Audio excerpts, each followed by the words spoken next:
A 4-game series that felt like a week. The Reds and the Marlins are done. Both won 2, both lost 2. We're going to break down some big surprises, a couple of things that we're looking at moving forward for each team, and why on earth the Reds keep rolling with the same guy in the 9th inning. That's all coming up on today's Locked On Reds and Locked On Marlins crossover. We are brought to you by BetOnline. BetOnline has more props, odds, and lines than ever before. BetOnline is where the game starts. And Locked On Reds and Locked On Marlins is part of the Locked On Podcast Network, your team every day. Thanks for making us your first listen. We're free and available on all platforms. I'm Jeff Carr, and that's Peter Pratt. We are undying fans of these franchises, and for better or for worse, and in really both of our... I mean, at least the Marlins have won a couple of World Series in our lifetimes. The Reds did it when I was a tiny baby, so I can't really claim to have celebrated that. But this year, we've seen quite a bit of evidence to show that the Reds and the Marlins aren't quite there just yet. Now, this series was pretty competitive as a whole, though, Pete. What was kind of your first look whenever you think about these last 4 games? Firstly, great to be on with you, Jeff. It's the first time we've done a crossover, so I have to call that out. And just going back to the World Series wins for the Marlins, I was not a baseball fan or a Marlins fan at that point either, so I have to call that out. As from a franchise perspective, I will celebrate that on Twitter. You know, hey, the Marlins have won 2, and, you know, most other teams haven't really won more than 2 in that period either, so I'll use it for bragging, but I actually wasn't a fan at that point. So, nevertheless, the main takeaways for me, my main piece... It was very, very interesting to see Pablo Lopez and Luis Castillo.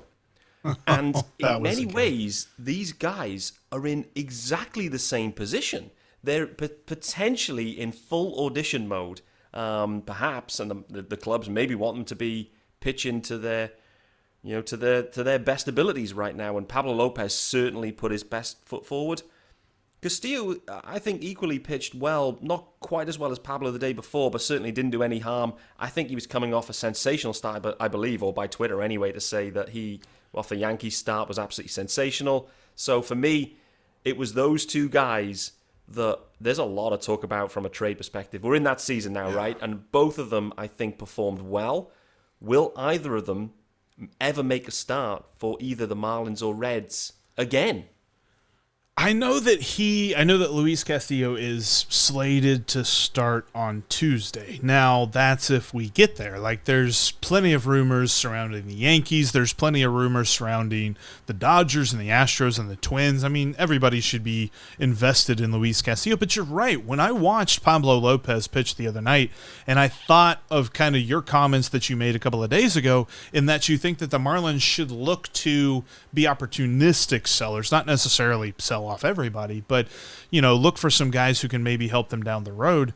Pablo Lopez kind of came to mind to me because the way that he pitched and the mix that he threw at the Reds, they had nothing for him. They just could not get anything going against that dude. And sure, Hunter Green did all he could to keep up with him, but at the end of the day, Pablo Lopez was just a better pitcher that day. And I think that any team that is calling the Reds and is maybe a little bit put off by how much the Reds are asking for probably should pick up the phone and call Miami and be like, yo, what do you want for Pablo? Because if it's less than Luis Castillo, I think that they should be interested. I think the price point will be pretty much the same. And it's funny, like, you've got this marker from last year with the Berrios deal that the Twins swung, where they, shipped him to Toronto, if I recall. Same situation, I believe, 1.5 years of control. Stud dude, one of the best arms knocking around.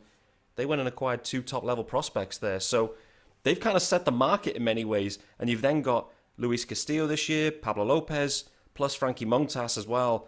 Those 3, I think, are all kind of circling around where they're all on teams that they're not in the mix this year. They've got 1 year of control at least beyond this year, so it's not just a pure rental situation. So Pablo's got 1 more year of ARB anyway after this. So, it's going to be a very interesting deadline. They're 3 of the stud arms. There could be more, but they're certainly the big 3 that you're hearing talked about now. Ohtani, you'd kind of throw in the mix too. I mean, what do the Angels do with Ohtani? I mean, there's so much. This deadline is going to be absolutely wild. They've added on 1 playoff, wildcard spot, into the mix this year. I'm not sure that's reduced the amount of sellers, to be honest with you. I still think there's so many teams selling, so it's going to be a wild, wild deadline too.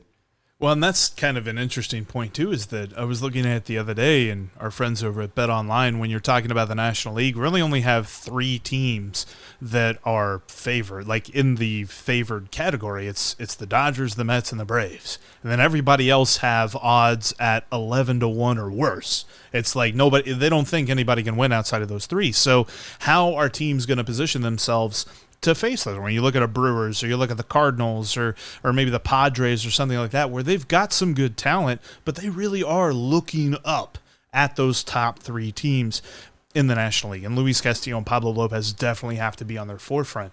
For me, from a Reds perspective, the bullpen has been very annoying all year long, and it closed out this series a lot like it's been all year. Now, they've gone through a period of time where they haven't allowed a run, and we've got to shout that out. We've got to give them some credit.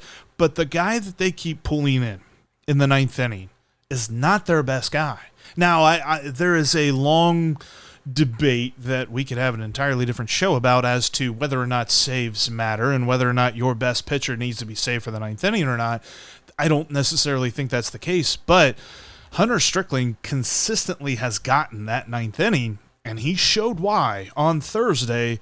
They really need to consider somebody else, because I think when you're a team like the Reds, or a team like the Marlins too, I mean, Tanner Scott did all right, but at the end of the day, like, there's not a set hierarchy. You need to be trying out as many dudes as possible. And the only guy that I feel like for the Reds is Alexis Diaz, and everybody else is a question mark. And now part of that is also, too, I'm just hoping there's a little bit of brother mojo that maybe Edwin Diaz has imparted to Alexis, but just the way that he pitches is so much more fun to watch than anybody else that comes out of that bullpen door for the Reds. Completely with you. First time I'd seen Alexis Diaz pitch ever live, and was impressed. Main takeaways was, there's something there, for certain. And, I'm looking at numbers now. He's got a sub-2 ERA, high strikeout rate. I mean, it feels familiar, right? It's a familiar story. So, if the Reds, they're not in it, it's a time to mix and match, find some guys, find some arms, rather than just rolling with the same dude that, the results have been underwhelming, let's say. And again, it was an underwhelming finish on Thursday. Obviously, Jesus Sanchez with a big kind of pinch-hit homer to get it going for the Fish, and then a little rally started. It's funny, Jesus Sanchez, I think he's tied in Major League Baseball now for the number of 9th-inning home runs at 4. He's had a terrible year. The strikeout's been so high, but Jesus Sanchez, he comes alive in the 9th. Call him a sniper or something. Yeah, that's great. Exactly. Pinch hitting too as well, which was nice to see. So, yeah, it was. I'm with you on that. The Diaz definitely looks like the real deal, and Strickland labored is how I would describe him. Yeah, he came over from the Brewers, and he was very impressive as a Brewer. And I know that our friend Dom over at Lockdown Brewers still kind of talks about him in a very fond way. But as a Red, he just hasn't shown it for me. He hasn't quite been there. But that is the way of a team like the Reds that is out of it, is trying to figure out what the future looks like, and has guys that they need to give some more time to, but they also have these vets who have been around and have done it, and they feel like if they want to get a win, this is the guy they got to call on. And David Bell made the statement the other day. He's just like, our goal is always to win and make the playoffs. And it's just like, okay, David, that's nice, but we're not. So maybe have a different thought.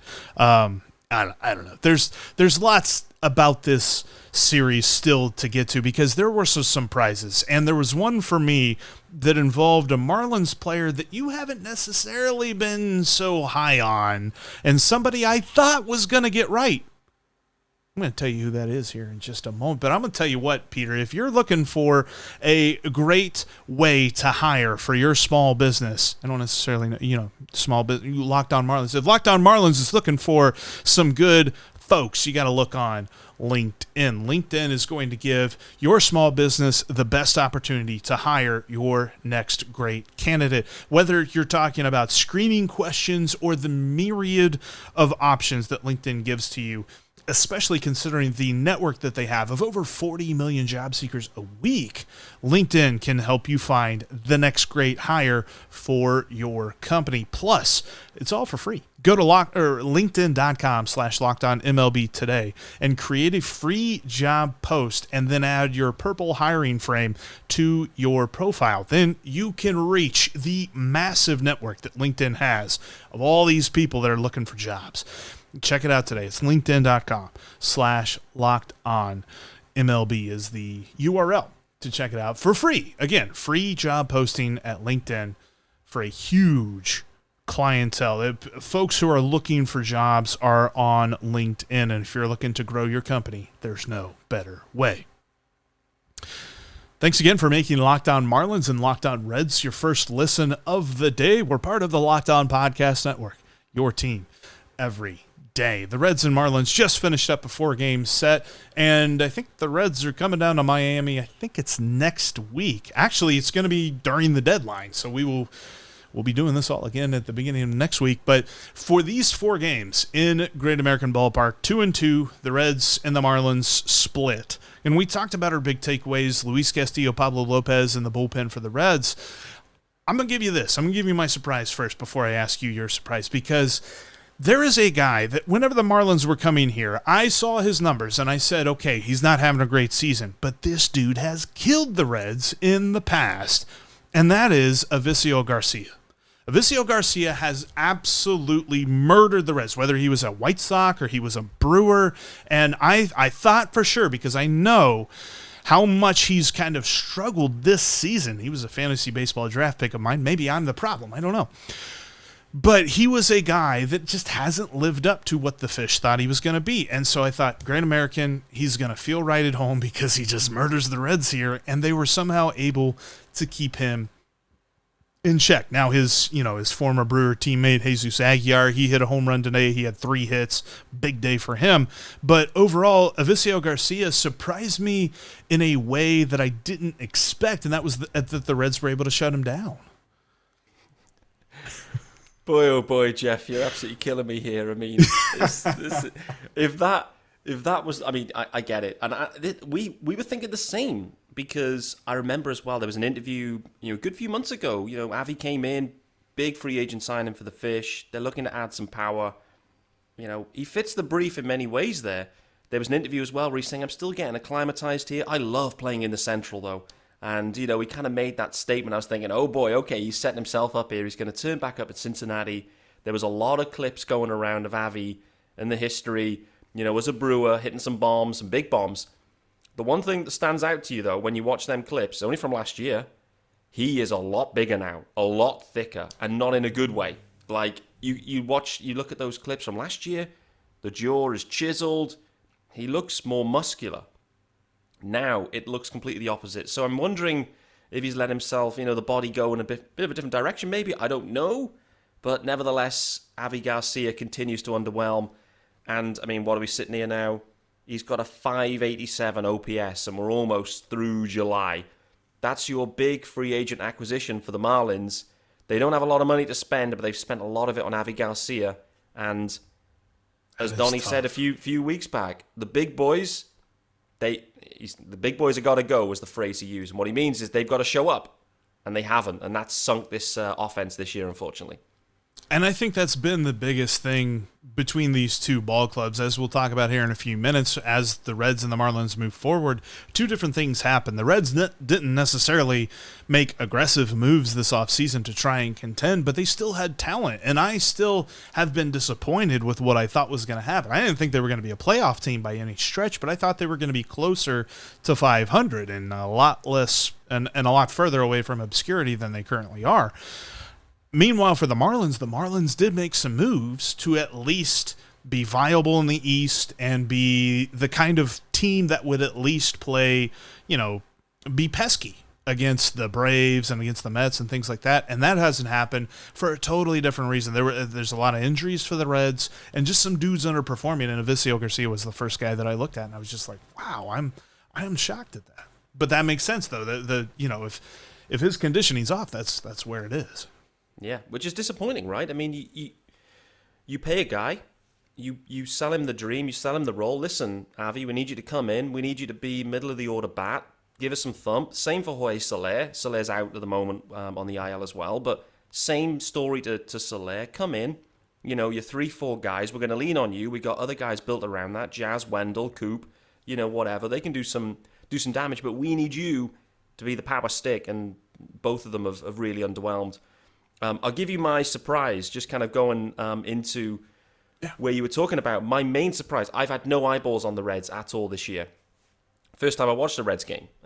You know, it's hard enough to follow the Marlins, one team from the UK. I'm not surprised. Yeah, exactly.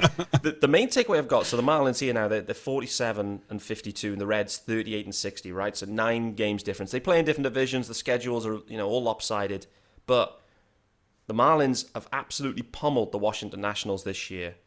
Take that away, and what I was seeing when I watched this series and the series against the Pirates, the Marlins are a lot closer in terms of the roster to the Reds and the Pirates than they are to the Braves, etc. I'm not trying to knock the Reds, actually. What I'm trying to say is the Reds were better than I expected.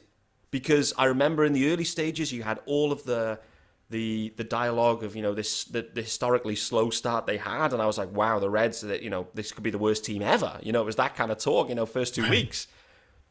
The Reds, to me, look, there's talent there. That's to your point. There's talent in the Reds on the roster right now. There's guys doing it. And I enjoyed seeing, in a strange way, Jonathan India really showing up and having a big game against Trevor Rogers, which I thought was a really interesting wrinkle to this series as well because of the Rookie of the Year stuff from last year. But the Marlins are closer to the Reds and the Pirates in terms of quality and talent right now, in my opinion, than they are to the Braves. That's a problem for the Marlins. I think it is anyway. Wait and see what we do in the future, but yeah. Yeah, that was one of those where, I mean, really the Reds were done in April, because in April they went 3-22. Like, you're not coming back from that. You're not coming back from 19 games under 500 in the first month of the season. So there was a lot of, all right, where do you go from here? Because obviously the Reds have, you know, announced themselves as sellers before we even started talking about the trade deadline. So that's where the idea that they still hadn't had any sort of contract talks with Luis Castillo, at least not publicly reported. Now, they may have behind the scenes in years past, but that ship has sailed. And speaking of a Reds Marlins, you know, connection there, you know, Dan Straley for Luis Castillo. The Reds just never supported him. Like, that was never like a thing. Like, we got Luis Castillo. Hey, yes, all right, great. Then we had nobody helping them out in the bullpen and very inconsistent lineup play. And the peak of his career was one playoff start in which he got 0 runs of support. So it's just annoying to see, because now he's going to go to a contender and he's going to get that shot, which I'm happy for him personally, but it's going to be a bummer that it's not in a Reds uniform. But yeah, you're right. Like, what I've seen from the Marlins, and I think a lot of it does have to do with injury, because without Jazz Chisholm, this team is just different. The lineup is just different. Like, that's the dude. He is, as much as Tyler Stevenson or Jonathan India are important to the Reds' future, Jazz Chisholm might be even more so to the Marlins, because he is one of, like, the most exciting dudes in the league. And then when you take away, you know, guys like Garrett Cooper and I didn't see, is Brian Anderson hurt as well? Yeah, I didn't see him. I know he's a solid hitter as well. So you've got a lot of injuries that are affecting that. And I think that you're right, because you had the take the other day that, and not to step on you too much, because I know that we're going to talk about this here in a minute, but that the Marlins probably are looking at a little bit more of a seller's mentality this break. I think that's... Let's leave it. Yes, that's where we'll leave you off, because we are going to talk about that. 2 teams that are selling, both split a series here in Great American Ballpark. And I'll tell you this, Pete, when I'm looking at BetOnline, the odds just definitely confirm that, because like we mentioned, there's 3 favorites. It's the Dodgers. The BetOnline has them at plus 150 to win the National League, not to win the NL West, to win the entire National League. Now, I want to hear from you, because we've seen both these teams quite a bit. They have the Mets at plus 350, and they have the Braves at plus 400. Which of those two are you picking?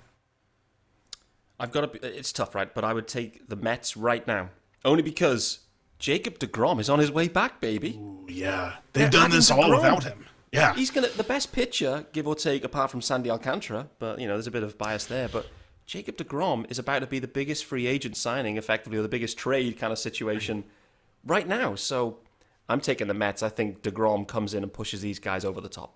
They got a crazy shot in the arm of mojo after they beat the Yankees in 2 straight games. That was kind of nice to see. Sorry, Stacey. I'm not being biased against the Yankees.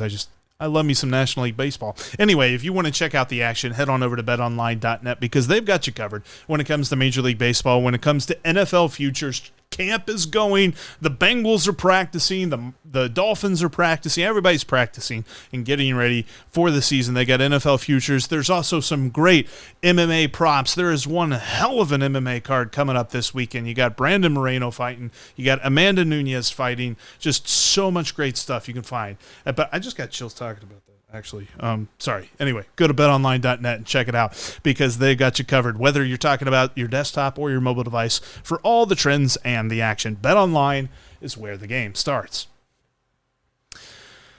All right, let's look at the immediate future. Let's talk about the next, 4 days, 5 days until the trade deadline, as the Reds and the Marlins are looking toward the future. I firmly believe. I think the Marlins are there, and that's kind of something that you've said. So when you think about it, is Pablo Lopez?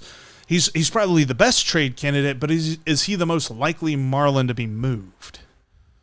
Good question. Pablo Lopez is the most valuable asset that the Marlins have to sell, if indeed they would, if they find a deal to make. But the thing is, Pablo, no expiring deal.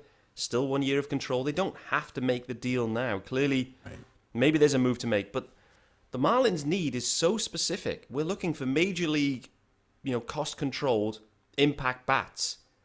The problem you face at this time of the year to make that type of deal is, well, you're going to be selling Pablo to a contender, and the likelihood is they probably don't want to give you their impact bats right at this moment. Maybe the Marlins will look at someone a very near major league bat. But then you're back to the old situation of the Christian Yelich deal, where you go, hey, we'll take Lewis Brinson. He's major league ready. No one's ever seen him at the major leagues. He may flame out. Then you're back to that situation. I think for the Marlins, for Pablo Lopez, they have to, if they're going to move him, it has to be for a nailed-on, sure impact bat. It has to be a sure thing. No guesswork. And that's what I want to see. That, in my opinion, is very hard to do in this kind of buying, selling cycle. Most likely, I think they don't sell Pablo at this deadline. I don't think they will. I think in the offseason they may do, and that's a different kind of situation there. So most likely to be moved for the Marlins, Jesus Aguilar, after a massive game on Thursday. Yeah. Very interesting timing again. Aguilar's gone. Expiring deal. The Marlins are not extending Jesus Aguilar. Anthony Bass, I believe, will be traded as well, being a very, very, very impressive seventh-inning guy for the Marlins all year long. So I think Bass goes. He's got $3 million owed next year, I think, Bass. So those two are obvious. Then you wait and see. What do they do? Is there a deal to make? The Marlins, I think, are still actively pursuing Brian Reynolds. Actively. And it wouldn't shock me if they go and make a deal, but it would be maybe some of the younger arms. That fits the Pirates' brief. Like I know Max Meyer's just gone on the IL, but like a kind of Max Meyer type guy, an Edward Cabrera, a Sixto Sanchez, those guys, very limited major league service time, that kind of fits what the Pirates would be looking for. So I'm intrigued to see what the Marlins do. I think they will still buy, but for the future, not for this year. So similar maybe to the Jazz Gallen deal a few years back, could see something in that kind of arena, maybe a big kind of high value prospect swap. It's going to be an active deadline for the Fish, no doubt about it. How are you seeing the Reds? What's going to be the main storylines from a Reds perspective? That makes sense to me. Honestly, it's got to be Castillo because I feel like they have built this up. This is actually something that there were a lot of rumors this past offseason linking some certain teams to Castillo, but I think ownership and the folks who run the Reds almost got a little bit skittish because they made some terrible deals to cut payroll very early on in the offseason. They got rid of Tucker Barnhart for a flyer of a minor leaguer that wasn't even a prospect, And I don't know that Nick Cantana is going to be anything for the Reds, but whatever. They got at least something back for him. They waived Wade Miley, and he went to a division rival. Now, he's been hurt pretty much all year, so it's not as if the Reds are actively missing him, but still, it's just the way in which they got rid of those guys. And then you look at some different trades where, only time will tell as to if the Reds won them. So you kind of wonder if they got skittish then. They're just like, oh, public perception is very terrible. We should probably also not trade away our other two best pitchers in Luis Castillo and Tyler Mahle. Now, fast forward to today, they are super coveted because I think that there is a combination where, kind of like you said with Pablo Lopez, there's a very good chance that they wait until this offseason. There's also, names like Juan Soto and Shohei Ohtani that are coming up when it comes to this trade deadline. I think that Luis Castillo is still more likely to be dealt than either one of those guys. And I think that because of that, even though there was a tweet from Buster Olney earlier on Thursday that said, there's a belief around the industry that the Reds may keep Luis Castillo. That is smoke. That's nothing. There's no. The Reds are not going to hold on to him if they have a good offer. I think that was more of, positioning and saying they're still waiting on a good offer. I think it's interesting to think about if they do hold on to him, because then they will have to explain, well, we didn't get any offers that we liked, because they don't necessarily have to let go of him. Kind of like you said with Lopez, it could be this offseason. But I still think that he's going to move because teams saw the Yankees made the move for Andrew Benintendi. The Yankees are going to see other teams make moves like the Blue Jays and things like that, and the Blue Jays are in on Luis Castillo. Can you imagine if the Yankees get Andrew Benintendi, but then the Blue Jays get Luis Castillo? The Yankees faithful are going to be up in arms about their future chances. It's going to be insane to see. But Mahle, and then also Brandon Drury, we saw him with a multi-hit game today or yesterday. That was, he's been probably the most consistent bat in this lineup all year, but he is on a 1-year deal. It's expiring. He's the kind of guy that the Reds took on a flyer, didn't expect anything from him, and he's just taken off, way better than his career has ever been. And I mean, he set a career high in home runs, I think a week before the All-Star game, and he's still building on that, obviously. But he's a guy that I almost kind of marked down as a Dan Straley in my mind. Dan Straley was nice that year for the Reds, but if they can go out and they can get a Luis Castillo prospect for Brandon Drury, they should do that in a heartbeat. And hopefully they're looking for something like that. Brainer. I'm glad you mentioned Drury, because again, not seen any at-bats from him all year, but through the series, all the time, just the at-bats were just brilliant. The production was brilliant. I was really impressed with Drury all series long. And like you said, expiring deal, no-brainer. That kind of DHE first base market is interesting, though. Aguilar's in that same space. Drury's in that space. Bell's in that space. There's a lot of those types of guys. I'm intrigued about Josh Bell in general. Let me just throw this out there. We saw Lewin Diaz through this series, which I think is interesting.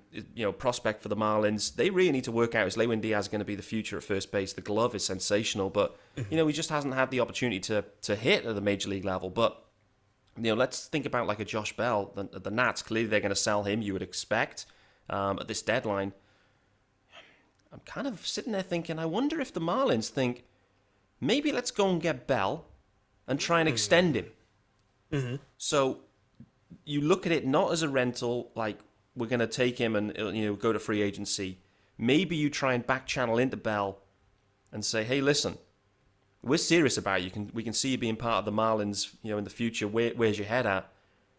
That would be a wild situation that I wouldn't expect to happen. But these guys, difference makers like Josh Bell, difference-making bat that the Marlins desperately need, that's available right now for maybe a cut-down price, because clearly it's an expiring deal, and I guess the prospect capital required is lower.